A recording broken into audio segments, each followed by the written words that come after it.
Welcome to the Rebel Health Coach Podcast with Tom Underwood. Armed with truth and knowledge, your journey to a healthy lifestyle can be obtained. Preventative wellness, quality nourishment, and daily fitness routines dramatically improve your outlook on life as a whole. And you'll find the support and info you need to accomplish a healthier lifestyle here. Together, we can empower each other along our journey to an amazing you.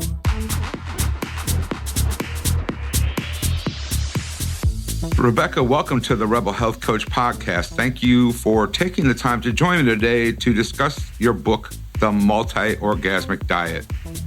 Embrace your sexual energy and awaken your senses for a healthier, happier, and sexier you. How are you today? Thank you. I'm great. Thanks for having me here. Yeah, you're welcome. I was excited when you launched. I mean, we go back to IIN, which we were in the same class. When I saw this book launch, I was like, oh, wow, this would be a great interview because it's an interesting, I read the book over the holidays. Mm-hmm. And even though it's geared more towards the female species, mm-hmm. I can see where this is actually geared towards a lot of people because it's about self-love, loving yourself, and letting go of the guilt and the shame that we all hold. I mean, even men hold guilt and shame, and we all have problems with self-love. So, even though it's geared towards the female, this is something that everybody deals with. Mm-hmm. So why don't you start and tell us a bit about yourself and how this book came about? Okay. Well, a little bit about myself is, as you mentioned, we were in IIN together, the Institute for Integrative Nutrition, back in 2014. We did that program, right? Yeah. Yeah, and before that, I was already in the, health and wellness field, teaching Qigong and meditation, doing massage and craniosacral therapy. And also, I had been trained to do nutrition and lifestyle consultations by Paul Pitchford, the author of Healing with Whole Foods. So I've been interested in health and wellness for the majority of my life. About 20 years ago, I was in a nearly fatal car accident, and that really led me onto a healing path. And even before that, I was interested in things like herbs and their healing properties and the metaphysical. So it's been the new thing that came into my life, though, was I did decide to enroll in the Institute for Integrative Nutrition. And at the same time, I also was taking a program called Sexual Awakening for Women and learning how to be a facilitator to work with women and their sexuality.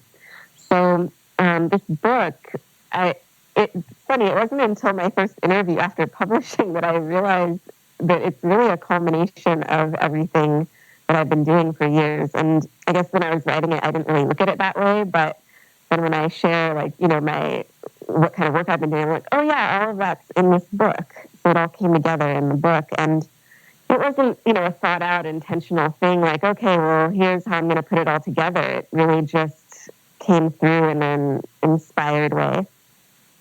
Wow.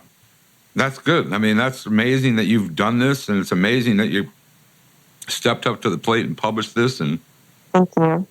Took a lot. Yeah, I can imagine. I mean, it's very well written. Thank and you. It's, like I said, it was a very interesting read for myself. Let's take a deep dive into the book now and touch base on some things. The one thing that's setting yourself up for success. Mm-hmm. Since we're in the new year and everybody makes New Year's resolutions, and most of them stop after the first month, so right. I think it's 72% make it past the first month, which is crazy. Yeah. So let's talk about setting yourself up for success. This is chapter 1. The quote, which I really loved, was, "Until one is committed, there is hesitancy. The chance to draw back." This is a quote by W.H. Murray. I find myself as a coach that a lot of people want to get healthy and they want to make the changes, but quit because it's hard. Yeah. So let's talk about that before we go further, and then we can go in how we brought how this plays into your book. I've definitely had my own experience with, setting out to do something and then not following through or just keeping it up for a little while. And, I see that with clients and students and other people I know. And with this book, I just knew that I didn't want it to be like another self-help book that doesn't actually get utilized.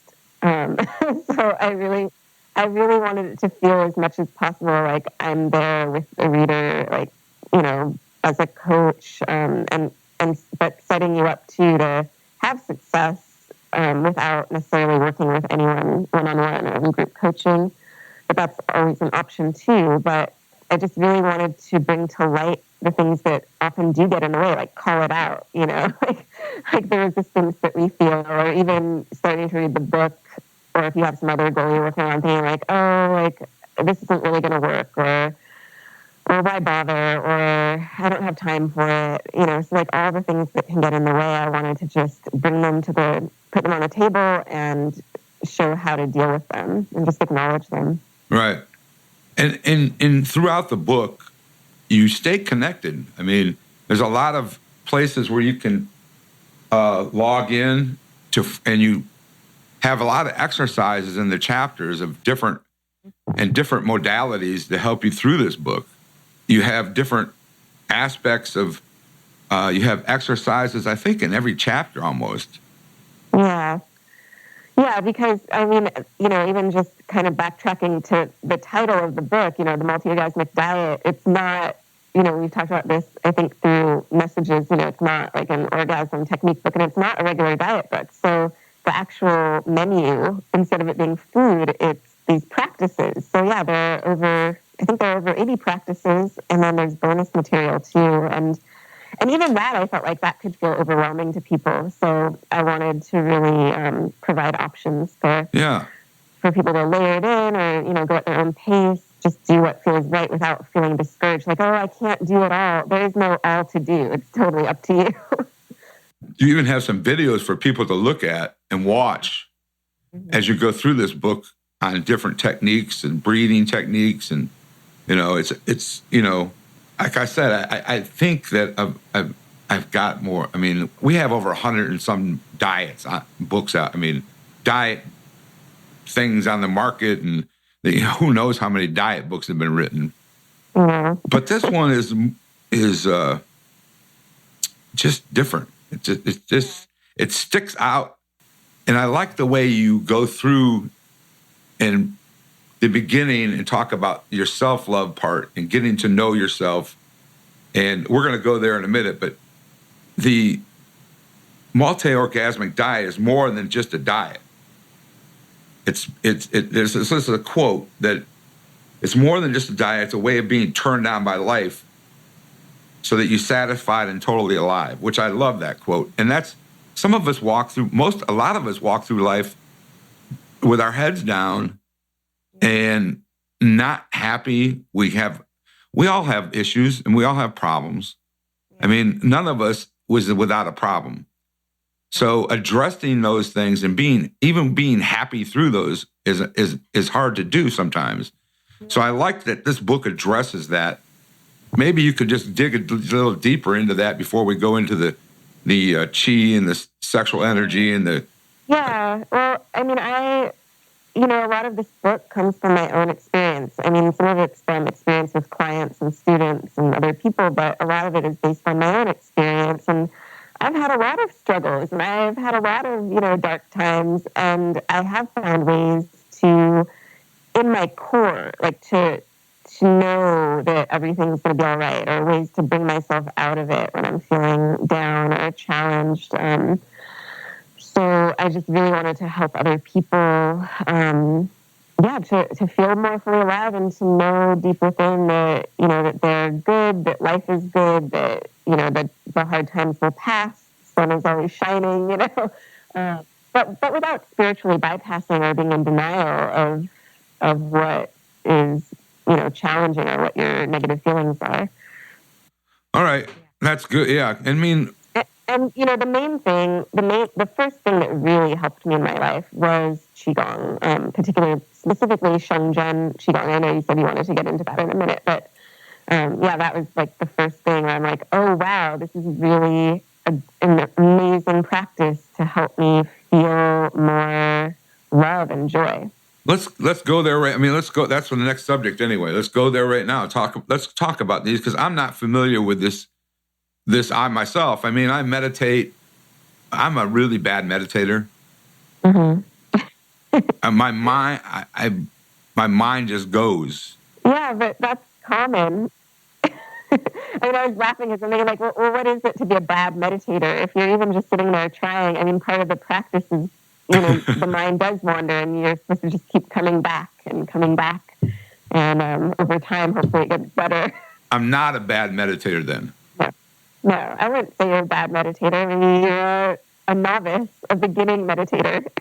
It's interesting because back in high school, way back, I did go to the Transcendental Meditation Institute. Oh, yeah.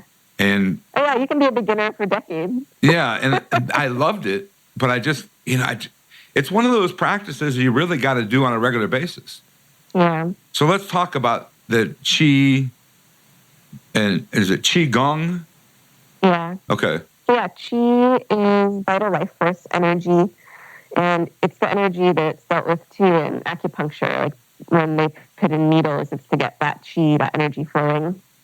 And so Qigong is movement and breath and even intention to help bring in fresh, pure healing Qi, send out any stagnant, murky Qi. Because when the Qi is stuck in the body, when it's stagnant, according to Chinese medicine, traditional Chinese medicine, that's when we have pain or illness. So it's really a self-healing practice. Okay. And there are a lot of different types of Qigong, but the main kind that I practice and teach is Shengzhen. And Shengzhen, the Chinese characters for that literally means sacred truth or ultimate truth, but then it's further defined to be unconditional love. So Shengzhen is the practice of cultivating unconditional love. Wow. And it's very heart-opening. So Shengzhen is unique because it has a focus on opening the heart and looking at love as a pure energy. And when I first started doing it, it was, 10 years, a little bit more than 10 years ago now. And I really had like a dark cloud over myself. And I don't know if I was really admitting to that at the time. People would be like, what's wrong? Are you okay? And I'd be like, oh, I'm just tired, I didn't really want to admit to that there was anything wrong with me or that I needed, some kind of help in any way. But, looking back, I'm like, wow, I really had a dark cloud over myself. And Shengzhen, really made that cloud go away. I started feeling happier. I was practicing every day, and I feel like it really transformed me and my life. I felt really happy and radiant for the first time in years, maybe even since childhood, and at the time I was 26 or 27. Wow. And then when you talk about the sexual energy and orgasmic energy, and these are things in the book that come up. Does that come into play with the Qi and the Qigong and the? Well, it can. So like I said, there are a lot of different types of Qigong. In the Shengzhen system, we don't ever talk specifically about sexual energy or sex, but there are other Qigong practitioners and systems of Qigong that are all about cultivating sexual energy. Okay. Let's talk about where the multi-orgasmic comes in the book. And this is it's a lighthearted and playful throughout the book. And it's really, really interesting. And so let's talk about how that comes into effect. I mean, you talk about standing in the mirror and loving yourself. Mm-hmm. So let's just go take it there for now. Okay, talking about multi-orgasmic or the mirror practice or both? Yeah, both. Okay, so the idea with the word multi-orgasmic, first of all, I didn't, if I had thought about it more, I wouldn't have called my book Multi-Orgasmic Diet because, I'm having censorship issues with the word multi-orgasmic, but this word really wanted to be used, and the idea was that rather than it being about orgasm the way we usually think of it, having it be more focused on the feeling and the energy of sexual pleasure and excitement. So I redefine multi-orgasmic as the ability to live turned on and experience these multiple instances of feeling unrestrained and intense excitement and joy, and feeling, the pleasure of energy flowing through you, and basically feeling, the joy of sex with or without sex. And so the practices in the book are designed to help you feel more joy and pleasure throughout your day, and feel more in touch with the energy that's flowing through you,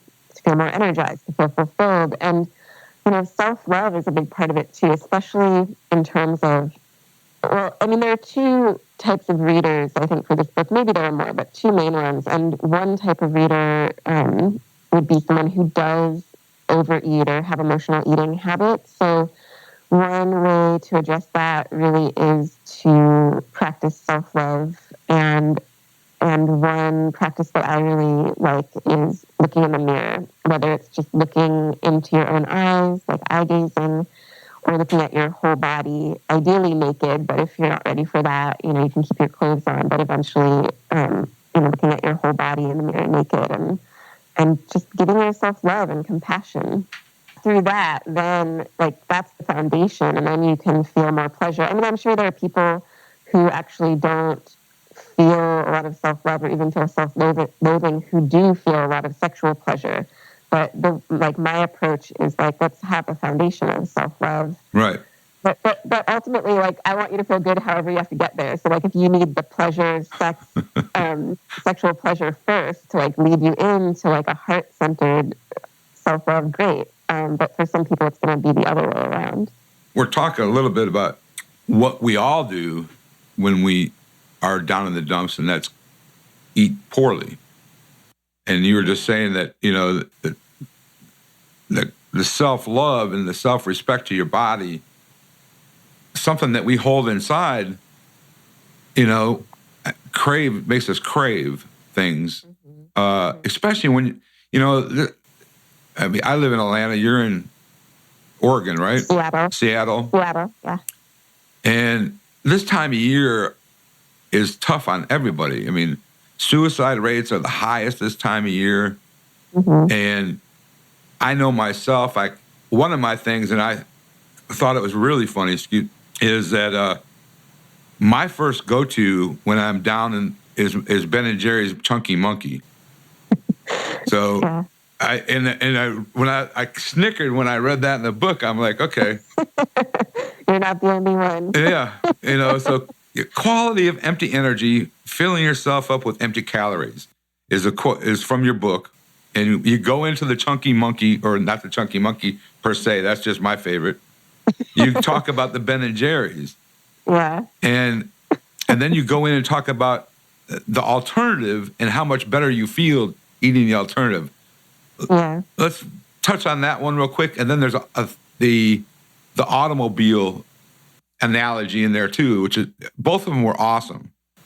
Yeah, the automobile analogy being about, and I believe I learned that from Paul Pitcher, the author of Healing with Whole Foods. I think he talked about that.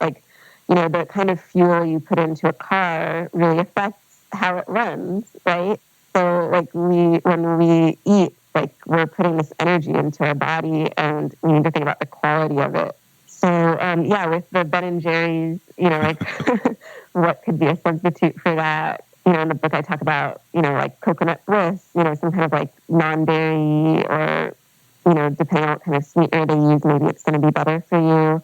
But one thing I also talk about is if you're going to eat the Ben & Jerry's, do it with joy and without feeling bad about it. And I think that can be really hard for people too. So, one of the things I talk about is using one of the practices when you're craving that, to see if then you feel better enough to either not want it at all, or to just eat less of it, or to eat it and just truly enjoy it without beating up on yourself after. Right.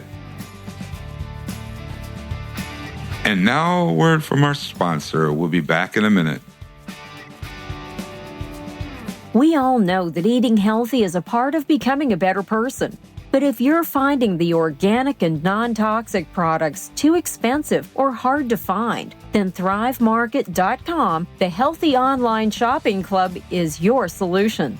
Like the Costco meets Whole Foods for everything healthy online, you'll get the best organic and non-GMO brands up to 50% off retail prices, shipped nationally to your door for free within 2 to 3 days. When you become a member, ThriveMarket.com will donate a free membership to a low-income family, teacher, or veteran, so we can all thrive together.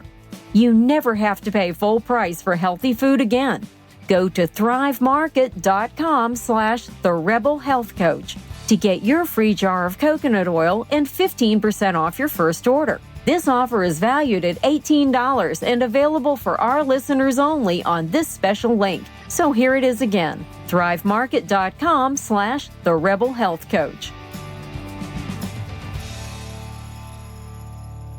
And that takes us to, talking about shame and blockages in our minds that, and guilt.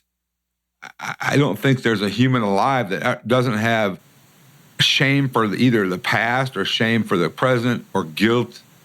I mean, we all have, those are things that we struggle with because that's part of life.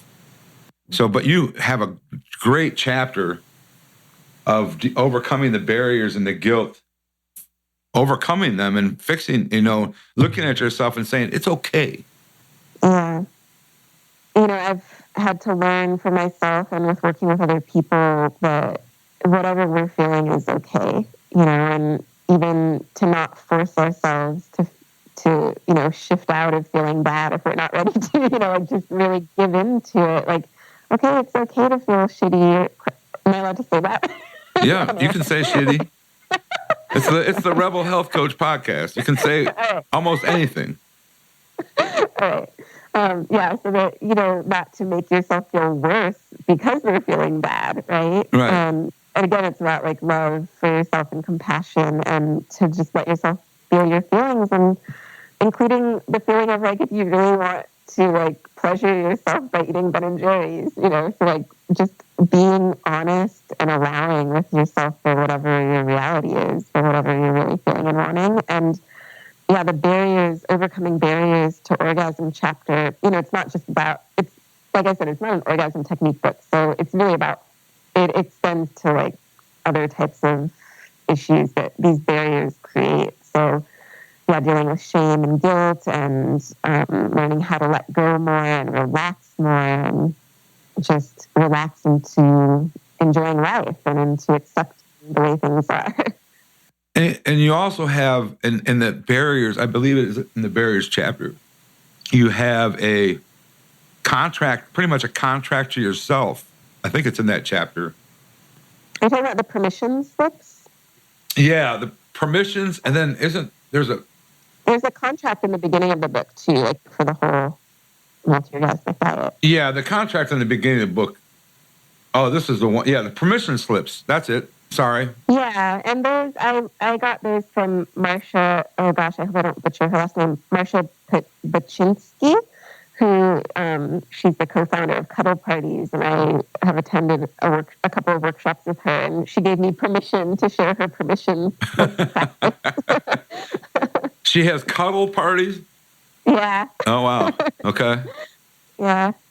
That's an interesting party. Deal now. Yeah. So yeah, the permission slip. So to write out permission, like you can do it as if it's coming from somebody else or coming from yourself. You can sign it yourself or even ask a friend or somebody else to sign it or a stranger. And to just say, like I hereby grant you permission, or myself or your name, I hereby grant permission to feel guilt, or hereby grant permission to not feel guilty. So it can go in either direction. Maybe you want permission to feel guilty. Right. I guess I don't know why you would do that, but I guess you could grant yourself. Yeah, I think more people would go in the direction of just going straight to permission to not feel guilty. But sometimes there's benefit in just giving yourself the permission to feel that feeling first. That's interesting. Yeah. Or, I hereby grant myself permission to indulge in Ben and Jerry's without feeling guilty. You can make it specific. I mean, we both come from the school of thought that it's not, I go by 90-10, but a lot of people go by 80-20, but you set yourself up for failure by not allowing that stuff every once in a while. Mm-hmm. And I'm not saying that it's not healthy, but it's, it's one of those, if you don't do it, you're going to bust. Well, it's one thing if you don't actually want it. I mean, I know there are people out there who just actually don't crave that kind of thing, but I feel like, for people who do, we need to be able to enjoy it every once in a while. I was thinking about what when I was reading this chapter of Cravings and this chapter of letting go and the Ben and Jerry's, I was thinking of some of my cravings that I get, and one of them is Ben and Jerry's. The other one is pizza. Uh-huh. I mentioned that too in the book. So those are my go-tos, and if I'm going to allow myself, which I do, and that's what we're talking about, is allowing yourself and letting it go, saying, okay, I'm going to allow myself to do this today, and that's not just with food. That's with a lot of things.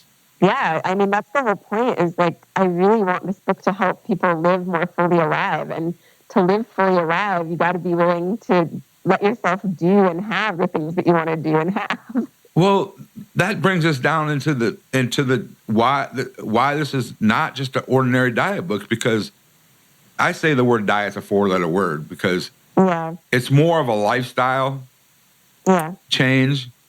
But we get, as a culture, I believe we get so caught up in the word diet. Mm-hmm. And with New Year's Eve just coming and going, and everybody's like, I'm going to go on a diet. I'm going to go on a diet. Well, let's talk about treating your body the way it should be treated and the way it should be fed. Yeah. Am I right? Yeah, definitely. The whole thing about this book being called the Multi-Orgasmic Diet is that, well, there are a couple things. One is that I also redefine the word diet and say it's more about a soul food diet. So what are you doing to nourish yourself through certain activities or how you feel, rather than it being a food diet? But also, I love the thought of women, or, like we talked about, it's beneficial for men too, but it was written for women. And so, women feeling I need a diet book, or I need to go on a diet, and finding my book. Right. Either instead or to go along with whatever other diet they're doing. And then there are people who aren't going to pick up my book unless they hear more about it just because of the word diet. Diet's a 4-letter word. I don't want to have anything to do with that. But then if they actually read the back cover, listen to an interview, they find out that it's not really a diet the way we usually think of it. Yeah. Well, you do touch on the subject of diets and and we'll get into that in a minute, but I think if you just think of your body as a car, like we've talked about, if you have a Rolls Royce or a Mercedes, you don't just put crap gas in it. So why are you putting crap gas in your body? And that's basically, it boils down to self-love, loving our body enough to say, I'm not going to put that in my body. Mm-hmm. The big food companies are so trying to manipulate our minds. Yeah, it's so pervasive. All the ads are for these foods that are, low quality fuel. Yeah. I saw an ad the other day for Taco Bell claiming it's healthy. And I wanted to, really? Taco Bell's not healthy. Well, I guess there are people who would say, if you believe it is, I do believe a lot in the power of the mind and in belief affecting our health. So, there are stories of people who lived to be over 100 who were eating bacon every day and smoking cigarettes, and I'm not a big proponent of Taco Bell, but if you're going to go there, then hopefully you believe that it's good for you, or don't believe that it's bad for you. Well, or it could be one of those foods like Ben and Jerry's and pizza. Yeah. It's okay, I'm going to have Taco Bell today. I'm going to allow myself to have Taco Bell. Yeah, but not every day, yeah. I want to go into the diet part of this book now, the food part. You talk about cravings, and first of all, cravings and stress. Usually when we're stressed out, we have a craving for something, but it also has some deficiencies in our body cause us to have cravings. The one that comes to my mind is magnesium and chocolate. Usually if you're craving chocolate, you're low on magnesium, which almost 90% of the Americans are low in magnesium. Mm-hmm. So, but there's other things, and you're talking here about fats and healthy fats. I'm a huge proponent of healthy fats. So why don't you take us through that part of the cravings and the curiosities and how you deal with this? Sure. In the cravings chapter, one part of it is looking at cravings as being messengers, like you're saying, like sometimes it is about some kind of deficiency and we need something else. And that something else could be a nutritional deficiency, like, the magnesium instead of chocolate. But it could also be some other kind of deficiency, like take chocolate, for example. It could be that you need more touch, like the oxytocin, that people experience from chocolate. Like it feels good, it feels pleasurable to eat chocolate for most people. Maybe what you really need is a hug, So there's that. There's looking at what's really beneath the cravings too, like what is it that you really want to feel? Are you trying to feel happier? Are you trying to feel more awake? Are you trying to feel more calm? Like, what is the ultimate feeling that you're trying to get at with it? Are you trying to feel filled up or fulfilled? Right. Or is it like a distraction? So what's really going on with that craving? And also, though, not to write it off. Cravings, they're messengers, and sometimes we do need these things. It's not like, I have a craving, it's bad, I need to find a way not to want what I'm wanting. So just looking at what you really want and need, and also letting yourself have it or finding other alternatives for it. Right. And you talk about some of those alternatives in the book, and you also talk about oxytocin, mm-hmm. which is is a love hormone. Yeah, feel good, cuddle hormone. Right, but it also, if I'm not mistaken, is part of labor, giving birth. I don't know much about that, but that kind of rings a bell. Yeah, I think in the back of my mind, when I was reading that, I'm like, well, that's interesting. The love hormone. I know it's made in the brain and secreted by the pituitary glands, but I think it causes contractions, if I'm not mistaken. But I'm going to look into that. But that's an interesting that the with the chocolate and the oxytocin, right? Mm-hmm. Okay. And where did that come? I never heard of the love hormone part, but that's the feel good. That's the feel good hormone. Yeah. A lot of people, when they put a piece of chocolate in their mouth, they immediately feel like that pleasurable feeling. Right. Yeah. It's like the first, when you first fall in love with somebody, that a hormone is like responsible for that. Yeah, that makes sense. Yeah. And then that goes away, I guess. I don't know. Yeah, it can.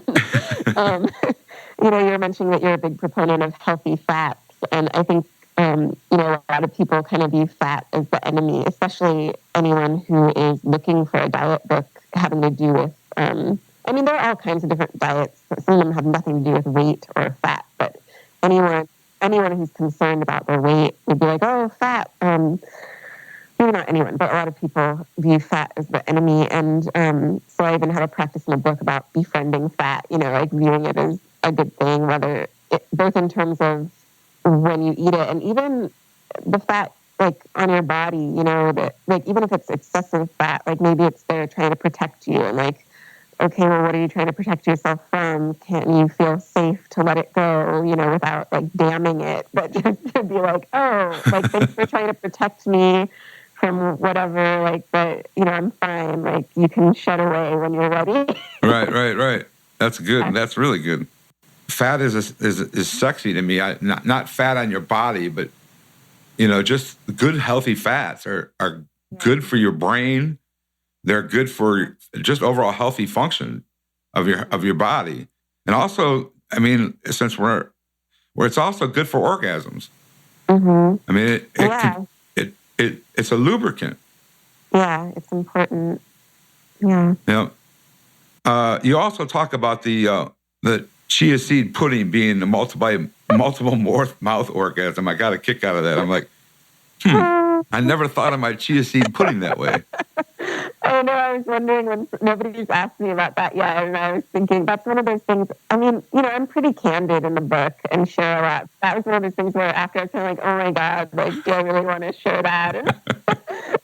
And some guy I went out on a date with, even like he bought the book on our first date. We went to a bookstore, and then I was thinking, oh my God, he's going to read about that. Feeling like a little embarrassed, but I mean, part of my work with myself and with others is to, not get hung up on that kind of thing. Like, I'd love for us to be able to talk about sex the way we talk about, as easily as we talk about the weather or anything else. Right. So, a lot of things that people think are like taboo or should be private, like, I just feel like, can't we just talk about it out in the open? And that's the way it should be. I think that the taboo part comes from generations ago, and I think it just transcends, and I think it's becoming more open. Well, I'll know if iTunes doesn't accept this episode, we'll know it's wrong on iTunes. So. Oh yeah, actually, I did another interview with someone who said that they would have to put an explicit marking on it, or we'd have to have the interview be about something else. We ended up talking about Shenzhen, Qigong. Yeah, I'm going to change the settings anyway, but. I think we're not talking about anything. We're not swearing. We're not talking about anything that's bad. This is all healthy things. But the computer systems that are in place to monitor that kind of thing, apparently orgasmic is considered an inappropriate word, and maybe putting an asterisk in for the A can get around that. I don't know, but I can't believe it. I thought I had problems advertising on Facebook with weight loss that lasts because they said it was unsubstantial claims. So I can only imagine how trying to promote this book on Facebook. I'm sure they just kick it back left and right. One time I tried to boost a post that asked the question, like, are you feeling anxious or depressed? And they wouldn't do that because it's like talking about like they called it like a mental health. Wow. It's amazing to me. I mean, I get it that they have to have some safeguards, but come on. Yeah, let it go. Yeah. Yeah, the chia seed pudding thing, I laughed because I love my chia seed pudding for breakfast. Do you love it more now? I was like, that's a new concept to think about, is a multiple mouth orgasm, or multiple mouth gasm. Multiple mouth gasm. Yeah. So I know some of my buddies are going to listen to this and going to laugh, so I just thought it was humorous. It's like, okay. Yeah. Has it affected your experience of eating chia seed pudding now? I haven't had any since I read the book. I haven't made any, so it's time to make some more. But it's definitely interesting. It won't change my opinion. It's a good, healthy alternative for breakfast. So, and it's easy to make, and it's delicious, and it's healthy. Let's talk about real quick before we go. I want to talk about where people can find your book. Is it available? I know it's available on Amazon. Yeah, it's available on Amazon, and it is. I think that you can actually get a bookstore to order it for you. I mean, in Seattle, there are some local bookstores carrying it, but if you're somewhere else, I think that your bookstore can order it for you, or you can get it on Amazon. Okay. And you can find me at RebeccaClioGould.com. I also have the Multi-Orgasmic Diet.com. I'm all over social media too, Instagram, Facebook, Twitter. Yeah, so the book, I mean, I'd recommend just going to Amazon, but if you prefer to do it through a bookstore, just, call them up and ask if they can get it. In the future, it might be in bookstores like more readily, but I'm still looking into some of the distribution stuff. I was going to publish in January, partially because of that whole idea of everybody wanting a diet at this time, but I published in November, and then with holidays and everything, I got a little bit behind on some of the stuff that goes along with self-publishing. So, right. Some things might shift around with distribution in the near future.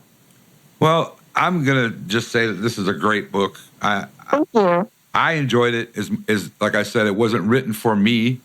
It wasn't written for the male per se, but everybody has problems with self-love, and people need to be relaxed and let themselves go and enjoy life. Yeah. And that's the key. And, proponent of this book is linking this into being healthy and loving yourself enough to be healthy. Is there anything else you would like to add today? I guess just that, I really see this book being something that can help a lot of people. And I just want to help people feel more fully alive and in love with themselves and with life. You can tell in your book that you're trying to help people obviously being in love with themselves and being sexually aroused with life. Yeah. And be turned on by life. Right. We walk around, like I said earlier, we walk around with our heads in the clouds or looking down at the ground or at our phone. We're not paying attention to the life and all that it's got to offer. So I like the fact that you did this book. It's amazing to me that you did this, and it's a great book and it's a great read, and I highly recommend it. And I'm going to go give it 4, 5, or 6 stars, but I don't know.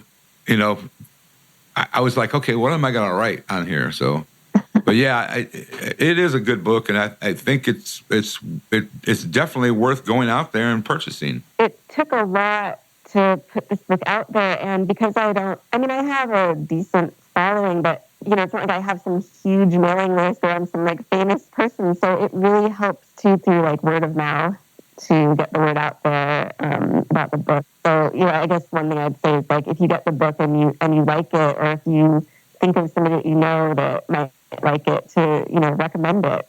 That would be great. Well, I will. It will go out, and I'm going to post it as much as I can, because I think that there's a lot of women that can benefit from this book. Like I said, it's an awesome book, and you're a great person. And Thank you. Rebecca, thank you for joining me today and taking the time. And it's been a pleasure. I hope everything goes well and with your sales of your book, and we'll get it out there, and hopefully it pushes it up for you.